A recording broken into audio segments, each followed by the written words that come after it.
I got involved with the Burlesons because of DNA. It turned out one of Sisco's I was doing DNA on turned out to be a Burleson, which was a very long story there. And then I found out that our families are very much related in turn. Almost everything that that David talked about, you could say of the Franciscos and Siscos. My ancestors got married in Sandy Run Baptist Church. Jacob, the oldest son, went to North Alabama to Madison County. That branch still lives in New Market, has a reunion every year. I'm descended from the second son who moved to Middle Tennessee, and you could just go on through it. And the two families, according to some of our family historians, may have even moved together from the north to North Carolina. So there's a lot of connections between the family that I didn't know about till I got actually involved in the DNA work. Again, I'm not the family historian. We don't have an association like you folks do. We're branched out, but there's one lady who did a whole lot of research, and she said these five names come together quite a bit. My Francisco ancestor that was married in Sandy Run, he married a shipman. Supposedly her mother was a Burleson, although John says that maybe or maybe not.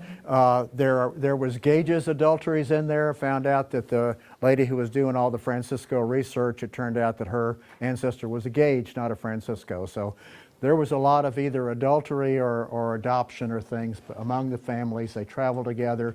They all went to the Baptist church together. They maybe have gone to Kentucky together in 1796 or so. So we're related families. And what's interesting to me, and this is going to be a little hard to see, is where we are now in Albemarle. The first Sisco to come to North Carolina, John, sold some land on Little Bear Creek, which is just west of here, in 1776. And then I'm a retired geneticist with the American Chestnut Foundation. Our job is to try to restore the American chestnut tree by breeding in resistance from Chinese. The American chestnut was really damaged by a disease brought in from Asia around 1900, and it was brought in on Japanese chestnut trees. And one of the largest Japanese is in Morrow Mountain State Park. If you go over there, there's a part of that state park is a Crone family farm. Dr. Crone from Alsace in Europe was the first physician in western North Carolina. He trained in Pennsylvania, and then his farm is there. His two daughters were botanists, and they had a lot of specimen trees and plants there, and one of them was an enormous Japanese chestnut tree, and that's where the blight came in on, was these Japanese chestnut trees that were imported by people. Japanese and Chinese are resistant to the blight, but they carry it. They're like typhoid Marys. They brought it in. The disease transferred to American chestnut and just pretty much wiped it out along the range. So those are two connections to this area where we are. Okay, now I'm going to try to talk about two or three things. I'm going to try to do it in a way that you come away with some understanding, okay? DNA can be a little bit complicated, but there are some common sense things about it. And one of the easiest ways to use DNA is to identify related Burleson men who have Burleson as their surname, like David and like Clarence, who I call my twin because we were born 2 weeks apart. Are David and Clarence really Burlesons? Or was there a little hanky-panky by Grandma back in the old days? This is the question you can answer by doing Y-DNA analysis. And to remember, this is, say, you, if you're a male. And the green is a thing called a mitochondrion. You inherit it through the female line. The Y chromosome is you inherit through the male line. So your father, grandfather, great-grandfather, great-great-grandfather all had the same Y chromosome, and it doesn't change much. So the Y chromosome is very, very good for following family names back 10, 12, 15 generations to find out where you came from in Europe, for example, or who is related to you. It's a very powerful tool.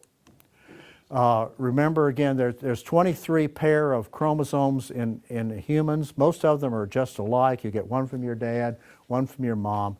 But the difference is the 23rd pair of the sex chromosomes If you're a girl, you get an X from your dad and mom. You have two X's.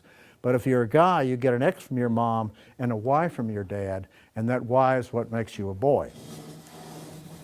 Again, just to show, a mother can only give an X, but the dad can either give an X or a Y. If he gives an X, it turns out to be a girl. If he gives a Y, it turns out to be a boy. Why is the Y chromosome useful? It has very few genes. It does not affect a person's appearance or health or so forth. So just because you have a Burleson Y chromosome doesn't mean anything about your appearance or any of your traits. It just doesn't have many genes. All it does is pretty much make you a boy, which is pretty general. So it can tolerate a lot of mutations. Because it doesn't do much, it can tolerate a lot of changes in DNA without affecting anything in your body. Real genes can't tolerate a whole lot of mutations because they're usually deleterious.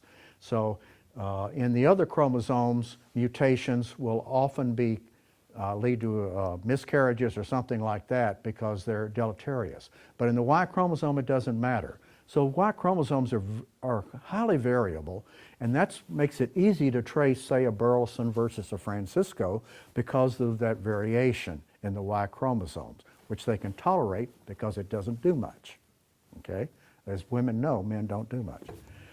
Number 3, other than spontaneous mutations, the Y chromosome is stable over many generations. Again, even though it has a lot of mutations going on, it still stays pretty much the same over 10 or 12 generations. And I'm going to show you how, therefore, you can tell whether or not you're a real Burleson man if you have the surname of Burleson and you're a male.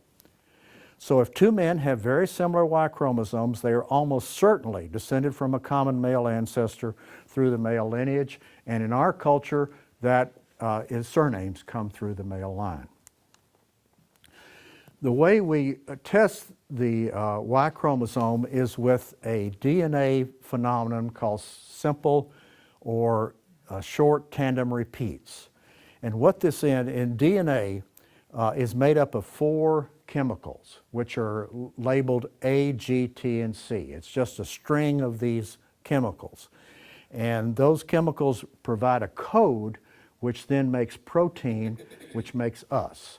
So this is the code which we get from our parents, which causes us to look like what we are and to act like what we are, at least genetically, from this code. But within this code, sometimes there are just small repeats or larger repeats of these chemicals. The example I've shown here is a repeat of CT 7 times. It has a corresponding, there are 2 strands, the corresponding strand would be GA. And in this case, there's 7 repeats. Every time a cell is made, that DNA has to be replicated for the new cell. And there's an enzyme in our cells which replicates and is very, very precise about replication. Otherwise, we would just go crazy, our bodies would fall apart if we didn't have very accurate replication. But when it gets to this repeat, sometimes it will add or subtract 1 repeat. And the example I've shown here, it's gone from 7 CTs to 6 CTs, or it can add 1 back, 7. So this type of counting the number of repeats within a certain area is a way that we're going to follow the Y chromosome and tell you whether you're a Burleson man or not. The number of repeats you have. There's only one company that specializes in the Y chromosome and can do this test. It's called FamilyTreeDNA.com. If you're interested in doing it, they have 3 levels of testing, 37 markers, 67 or 111. You can tell whether you're a Burleson or not with 37 markers, the cheapest test. It's still $169 normally, plus $5 shipping. Sometimes they go on sale for $149. But that's the sort of level of price you'd have to pay to get this test done if you're interested in it. This is the results, and I think it's been reproduced in one of the books they have on the back that I did a couple of years ago. These are the Burlesons that had been tested as of, I think, last year.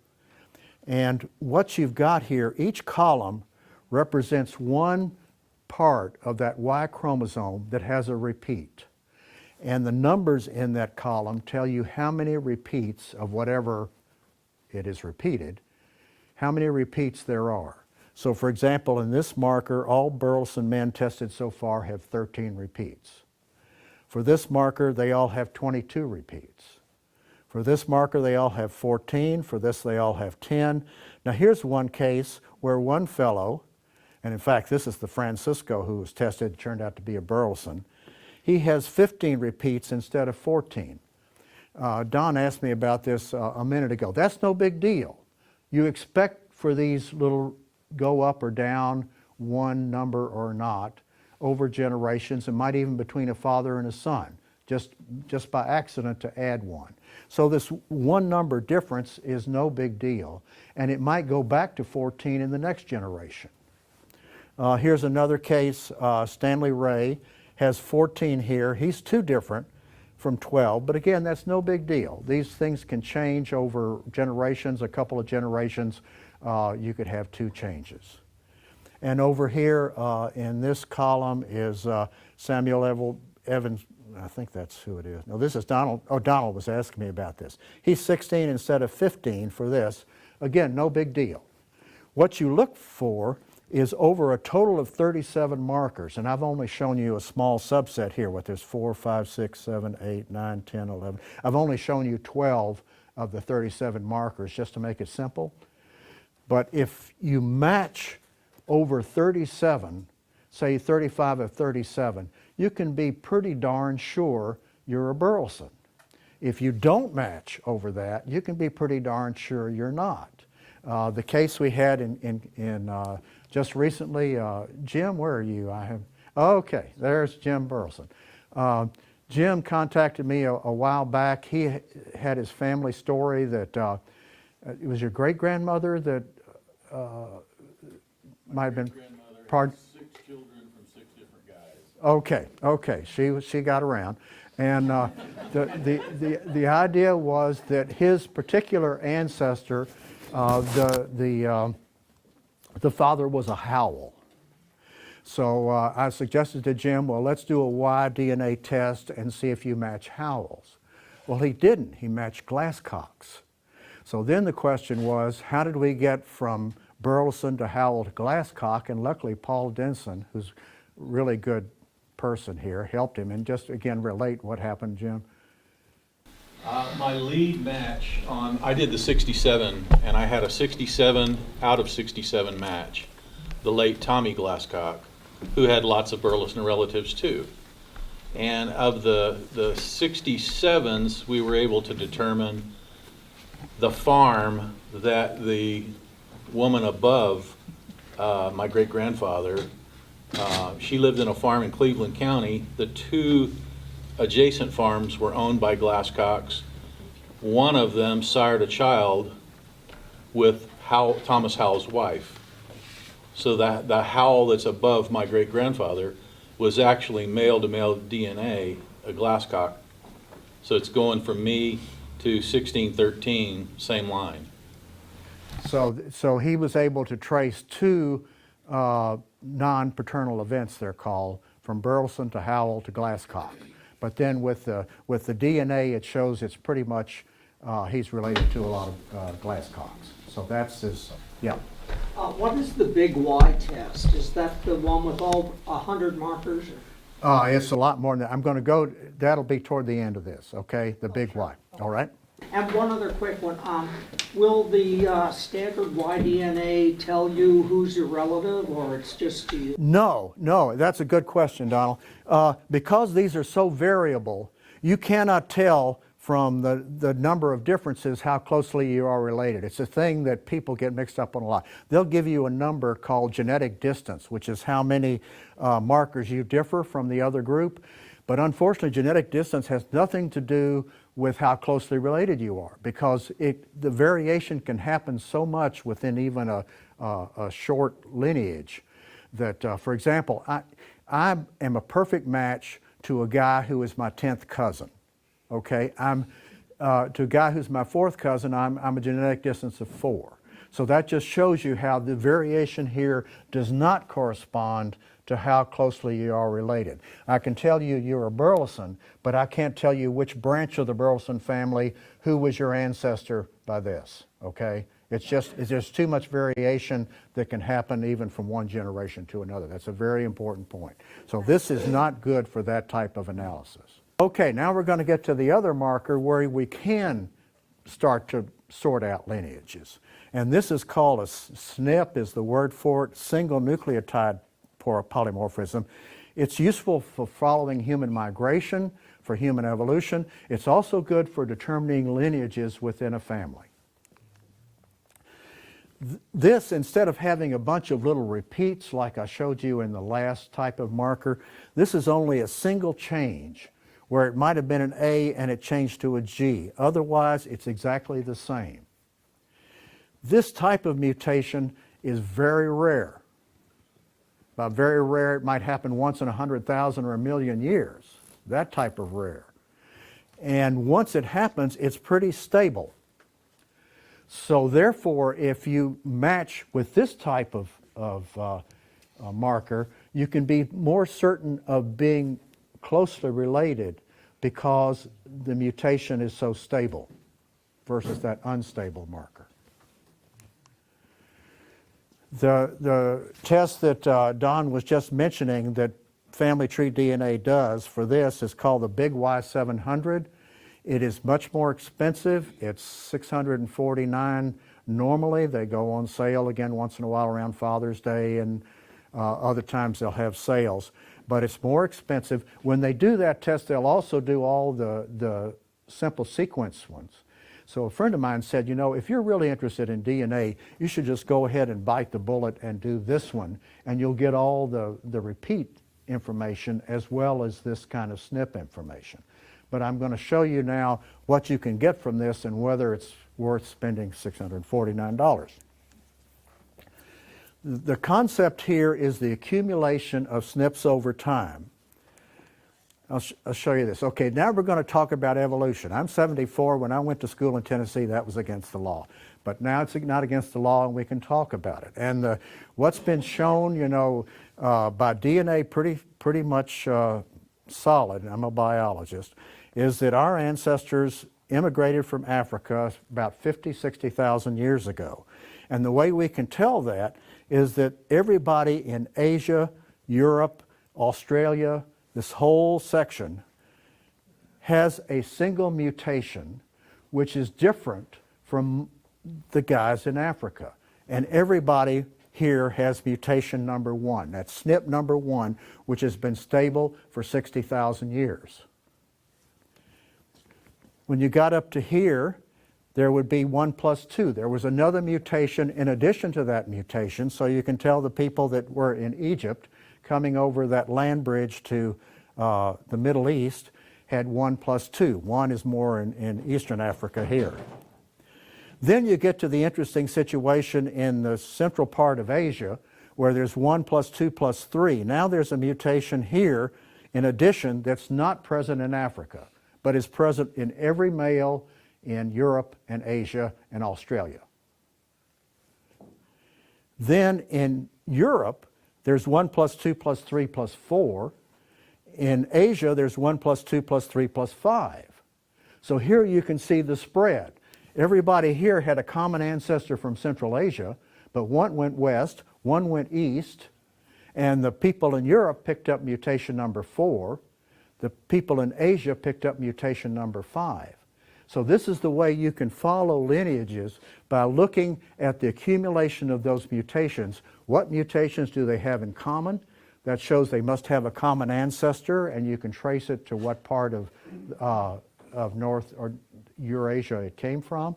And then you can say that everybody in Europe, again, the people that are native there, not people that happen to move in from Asia, have this type of mutation. You can also trace, for example, American Indians. They can tell what part of Asia American Indians came from by their mutations in their Y chromosome when they came over the land bridge. And it's a very interesting way of following human evolution. Is that the genetic Adam and Eve they talk about? That's right. But you know, it could, yeah, it gets a little more complicated in that you know, there were humans that came out, the Neanderthals came out a long time before. They've sequenced Neanderthal DNA. They know that everybody in Europe has some Neanderthal DNA. There's another group called the Denisovans, which are more common in Asia. So there was some hanky-panky that went on between the group that came out about 60,000 years ago and previous groups that had come out a long time before. It gets a little more complicated. But this is for modern humans, this is the way it works. When you draw a line around these groups, they're called haplogroups, so you'd say everybody in Europe belongs to a certain haplogroup, everybody in Asia belongs to a haplogroup, which would be defined by the mutations they have in common. So the European haplogroup would have mutation 1, 2, 3, and 4. Asian haplogroup would have 1, 2, 3, and 5. This is where we get to the big Y700 results, and this is for Otto Schuster. Clarence has sent in his and hasn't gotten his results yet, but you get this kind of lineage from the results of the big Y test. And what this shows is that there's a bunch of mutations here. Each of these numbers represents a mutation. You can't see that, I know, from back there. But what this says is M170, that's one mutation. M253 is that plus another, so they could tell about how Burleson men moved across Europe. And then there's a bunch that have all these in common. There's a bunch that have all these in common. This, you know, when you get down here, they have everything here plus some additional ones. And what you're looking for is, what do Burleson men have that's unique, that's different from everybody else here, and who is their most close relation? And when we get Clarence's results, I think we'll be able to say more. But what's been interesting to me is that this is the Burleson line. This is Otto Schuster's DNA. He has 16 variations, which is different from anybody else that's been tested yet. A lot of those he'll share with Clarence. The most closely related person, they share these 3 mutations in common, but they've got a whole bunch that are different, are people that know that they're English ancestry. And from what I understand, that matches what you think you know about Burleson ancestry, that they came from England. So I think that's the most interesting result yet, is that your most closely related group, and by closely related, this is still hundreds of years ago, but that their ancestry was English. And then you get a little farther away, here's a Swedish group. And that's because the DNA of Burleson men is from a Northern European linkage, which is also very prevalent in Norway and Sweden and North Germany. But it's also present in England. I'm going to show you here how it moved. So when you look at human migration, this is males out of Africa. They moved in various directions. This is American Indians. Your group, the Burleson group, is represented by this blue line here. They came from the Middle East, went through Southern Europe, and then moved up into Scandinavia and Northern Europe. This is maybe over a period of 1,000 years ago. So you're related on your male side to a lot of people in Scandinavia. And this is the distribution of one of the mutations that you have, Burleson and a lot of other people from Northern Europe. And this is the concentration of where that mutation occurs. So it's very heavy in eastern Norway and western Sweden. You'll see it's also present in 15% of the men in England. And that's probably initially where your ancestor came from. Whether then they came from Germany or from Sweden is something, that maybe we could figure out over time once we get the data. Question, sir. Yeah.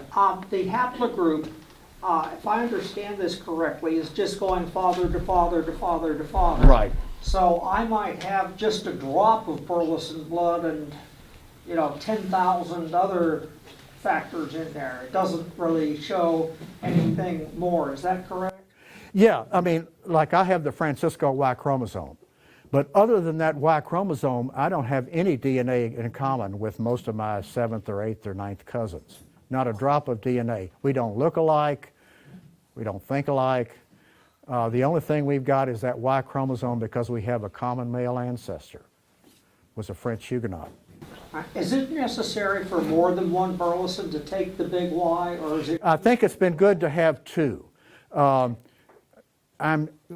had 7 friends. I've managed to cajole 7 Francisco and Sisco guys to take it because I know their lineages. There's one from the New York branch, one from the New Jersey branch, one from the different branches of the family I know. And what I'm trying to do is to figure out whether from these SNPs I can actually see the branches from the mutations.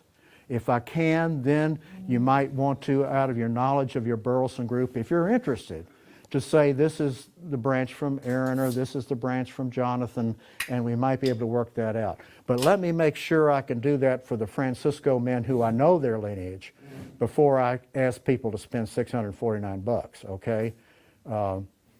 You can waste... There is a Facebook page for our haplogroup, I noticed. Is that useful to us? It can tell you a bit about that, but again, you're going back maybe 10,000 years on that. Okay. So it's a long way. But again, you're related to it's called the Viking haplotype. So 2 years ago when I talked in Fort Worth, when everybody was talking about fighting the Indians, they were very excited about knowing they were related to the Vikings.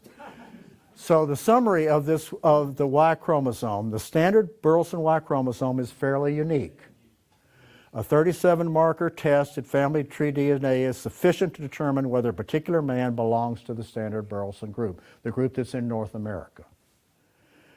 There are some men named Burleson who do not belong to the standard group, non-paternal events. And again, Jim is one of the examples there. We also have a Francisco who's a Burleson. Additional testing could be done on northern Burlesons and Burlesons in England. I think it would be interesting to do that from your family association if you could get a Burleson in England. I had a friend who's a FULP, F-U-L-P, from Winston-Salem.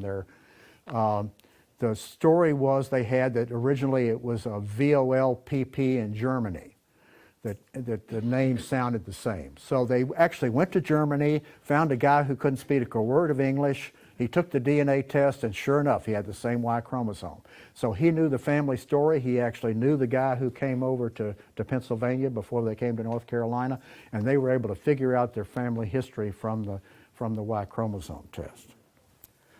The Big Y700 test currently in analysis will help to determine the terminal step, and this might more precisely pinpoint, number one, a point of origin of the family in Europe, and number two, it might, if you're interested, define clusters. But I think you know so much about your family anyway that this may not be useful to you. I'm not trying to sell you a test, but just tell you what's out there, and then you can decide whether or not you think that's useful for your purpose. One more thing about the other 22 chromosomes that are running around that you get from your father and mother. This is where Donald was talking. You gradually lose connection to certain branches of your family. You may have DNA from this great-great-grandparent, but not from that one. It just gets washed out over time. These are tests that you can get from a bunch of companies. I've just listed the prices that are normally charged. I usually have sales once in a while.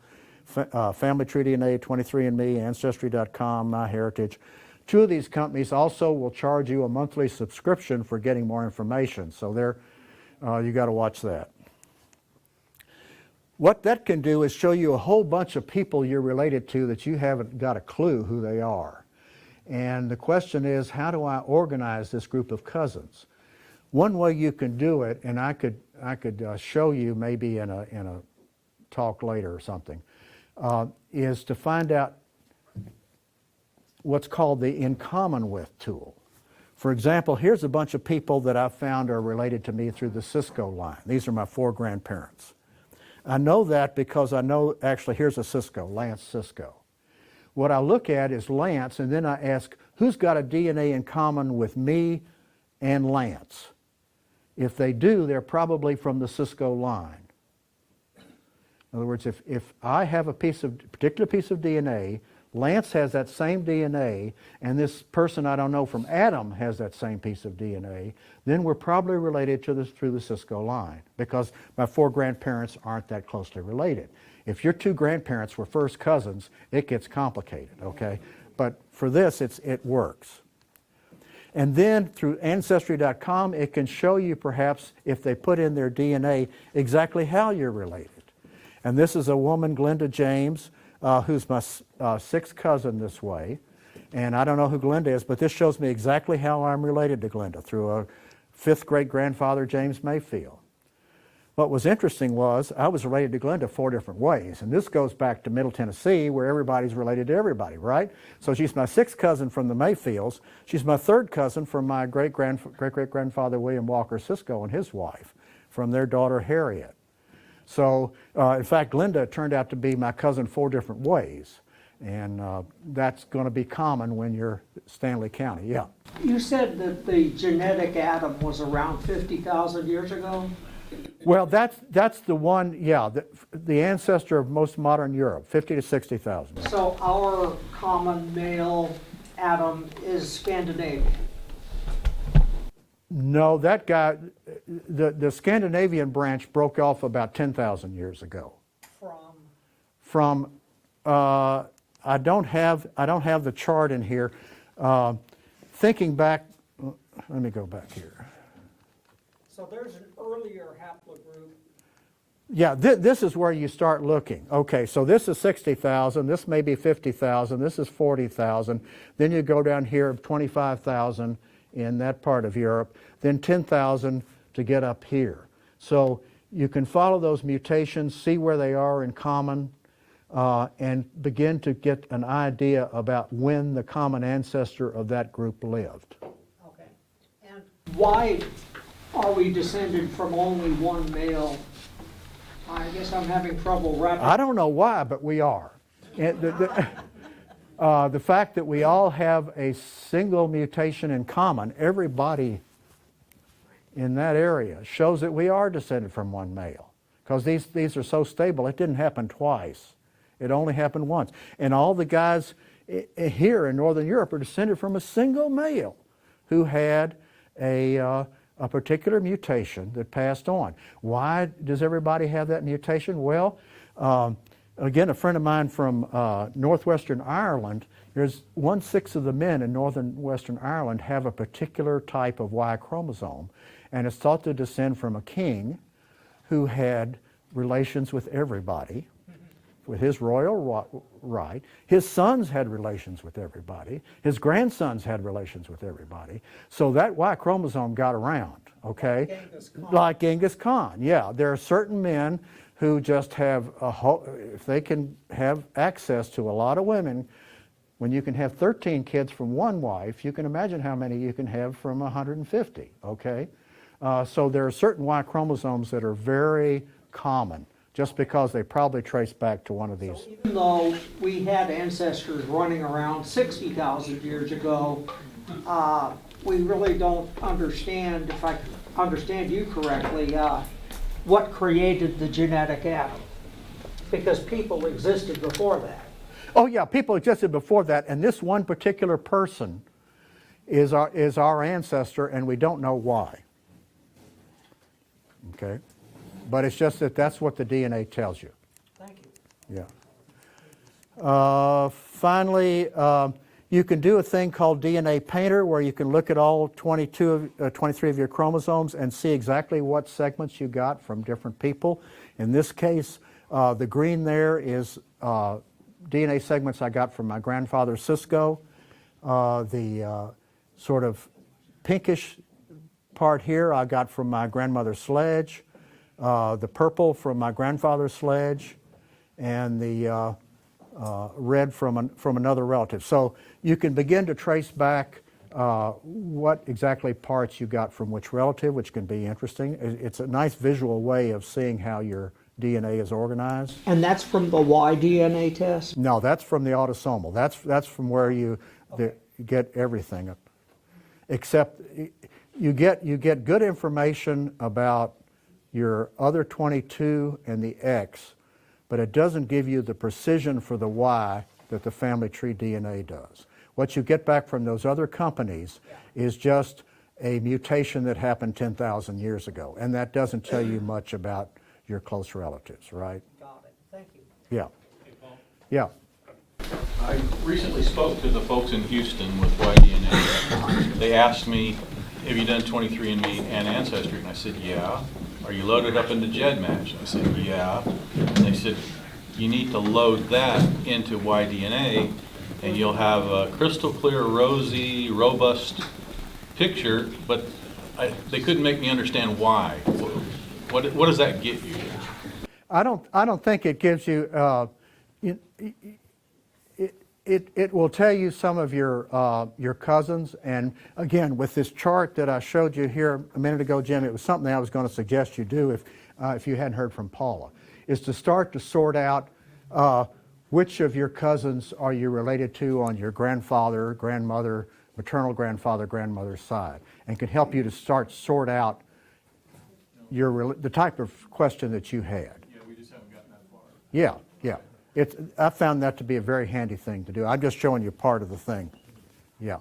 On the ancestry test, I took that, and it can be reversed so that you can actually see descendants instead of ancestors. They call it DNA circles or something like that. Yeah, that's new. Guys, Jim JD was kind saying I'm a DNA expert. This field is moving so fast that I'm not keeping up with everything. Okay, I'm sort of telling you the basis of it and what I know now and whether it can be useful to you. But people who are really into this, they're developing all kinds of tools.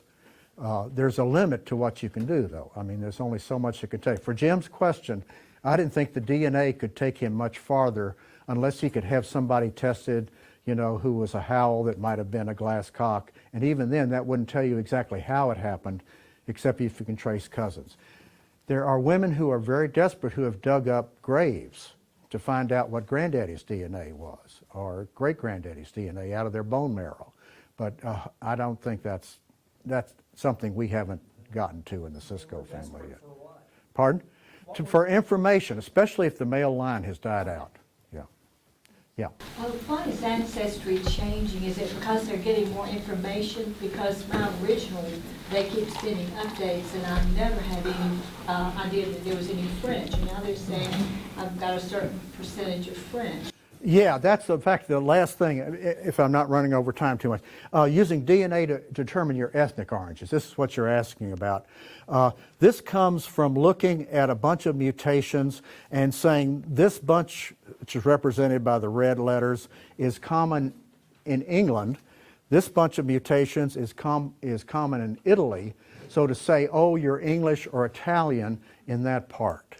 And how they do this is by looking at native groups or people who have lived in that area a long time, who know their ancestry, seeing what mutations they have in common that's different from other groups. So that how England is different from France, is different from Africa, is different from India. So they're trying to sample groups all around the world and find mutations that are typical of that group. And then they help you determine your ethnic origins by comparing you to that group. And it depends on how well they analyze that group. And certain groups have been resistant to be tested. In France, it's illegal to do DNA testing. They don't want to know. They don't want you to know. So certain groups, it's been hard to get the information. And I've seen this type of thing change just like you talk. For example, for me, there's one little piece I'm interested in on chromosome 11, which 2 years ago Ancestry.com said was West African. And so I was kind of interested, where did that come from? And now they say it's Arab, Egyptian, and Levantine. So they've changed their tune on that, and it comes from testing people. That's why I say on this type of analysis, I've seen so much change that I would take this with a grain of salt until it gets sorted out. When 3 different companies tell me the same thing, then I'll begin to believe it. But when each company tells me something different, as a scientist, I say there's something wrong. Okay, they're not, and they don't tell you how to do it. The reason I'm kind of curious about that, it comes from my grandfather Sisco. I've been able to figure that out. is that there's one theory that the Franciscos might have originally been Sephardic Jews who were forced to convert in 1492 when Columbus sailed the ocean blue. You know, Ferdinand and Isabella said, if you're Jewish, you either convert or get out of here or we're going to kill you. And so a lot of Jews in Portugal and that area of Spain had to convert or else leave. And they're called conversos. And that might have led to a group of Protestants in southern France in the 1600s, which might have been our origin. There's been some speculation. And so I'm really curious whether that might be a signature of a Sephardic Jewish ancestry, but I don't know that yet. This is just to show you again what I was talking about. When I was initially tested by 4 different companies, I got 4 different results in terms of what my ethnic groups were. And when I looked at that, I said, that's baloney. Okay? If President Trump would probably use a different term. Ancestry will give you some kind of timeline about when those ethnic groups might have entered your ancestry. At the time they were saying West Africa, they said it might have been anywhere from 1770 to 1680, way back when. British and Irish more recent. And I had a great-granddad from England, so I know I'm part British. So this is my summary of that the ancestry stuff is a work in progress. Different companies give you different results, but as more people are analyzed, these estimates should get better. It's just a matter of their sampling group. The estimates of health risk, 23andMe will give you health risk estimates. Those are also sort of iffy, you know. Supposedly I have a slightly more common, better chance than average of getting macular degeneration. That has encouraged me to go to an eye doctor every year and get tested for macular degeneration.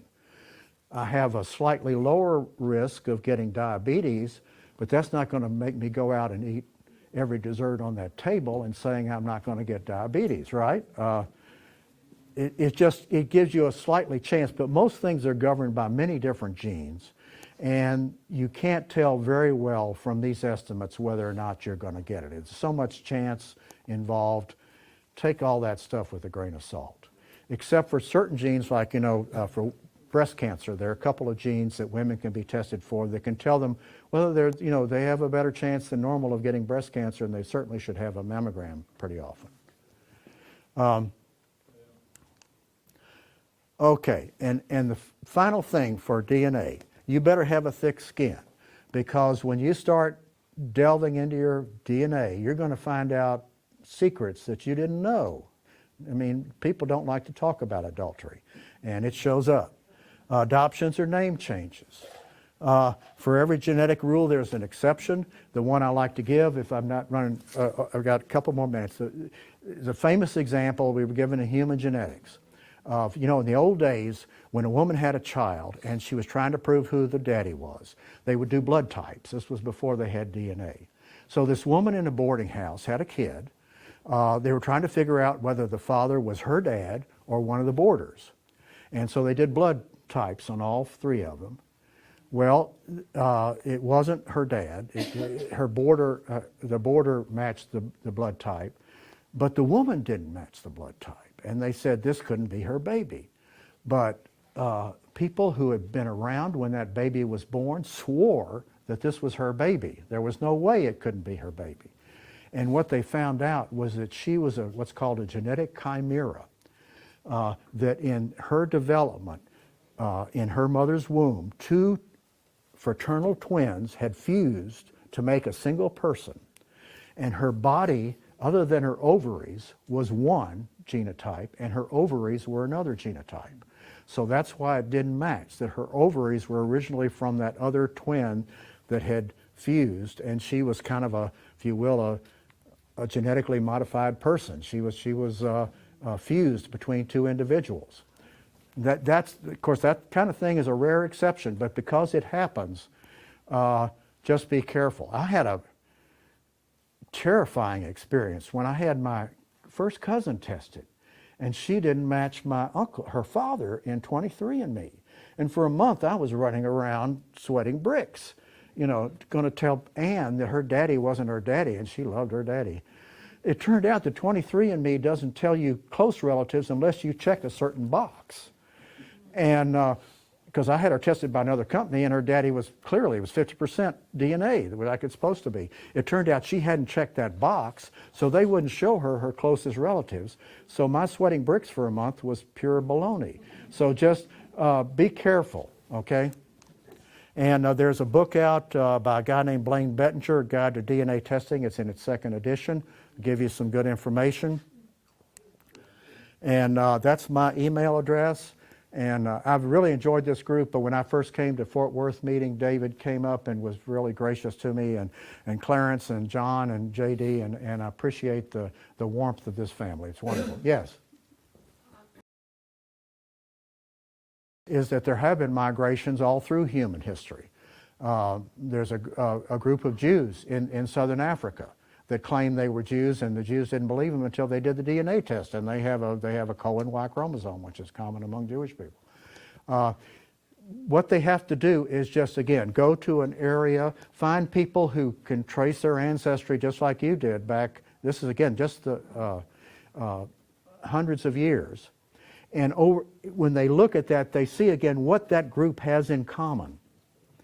And if there was a certain migration, that should not be in common with the whole group. The wider group you look at within a certain area, and you say it's got to be DNA in common with everybody in this area, then that should say, I'm grabbing for the word, that should eliminate the migration problem, because they will not have the DNA in common with these folks. Yeah. So when we are supposed to have Native Americans, supposedly our branch of the Jackson family in North Carolina, Yeah. we're supposed to be Cherokee. Yeah. And we're not seeing more than maybe a 1%, but I'm hearing that you have to look at Asian DNA, because the Native American is showing up as Asian in our results. What happens is that, from my understanding, again, is that American Indians have a pretty clear signature, and that people who are really as much Native American as they think they are, it would show up. And if it doesn't show up, what it shows is that, number one, either the family story isn't quite correct, or number two, by the time the Native American came in, they were already had bred with Europeans enough that they had a lot of European DNA. You know, the John Ross, the chief of the Cherokee who gave away the land, was half Scottish, right? He was redheaded. So there was intermarriage between Europeans and Native Americans early on. There were massive deaths of Native Americans because of smallpox. And so maybe the group that's left is a group that has a lot of European DNA left in them. So even though they were Cherokee who had a lot of European DNA. And it was also with Africans as well. Oh, sure, yeah. What's been interesting, you know, again, I grew up in the segregated South. I know about that. What's interesting is that now they've been able to look at white folks and see how much African ancestry they have. The greatest percentages in South Carolina, where 13% of the white people who sent in samples to them have African DNA. So, and of course, black folks in this country know that they've got a lot of European DNA. That just, I mean, I know family stories in the Siscos where that happened, so, yeah. One quick question. I've noticed there's a huge group of Burlesons in Suriname in northern South America, but they have African American Negro features. It could be possible that they still have the haplogroup, right? Correct. Okay. Yeah, this is, in fact, has been a big, again, for Jews and the right of coming back to Israel. This has been a big fight, because there are some people coming into Israel that are African in terms of all their appearance, but they say, you know, we have Jewish ancestry, and the Y chromosome may agree with that, but according to Jewish law, you have to be a child of a Jewish mother. And that's a little bit harder to prove. So Israel is a great example of this type of controversy to prove that you're really Jewish enough to be admitted to Israel. With the ancestry test, if I were to have one of the guys in Suriname take it, be able to tell if it's... Yeah, it would be great. Now, you wouldn't want to rely on just one. You know, I told you that example of the VOLP in Germany. The first VOLP they tested didn't match. The second VOLP they tested did. So there can be differences there. Yeah. Okay, folks, thank you for your patience. I appreciate it. Yeah.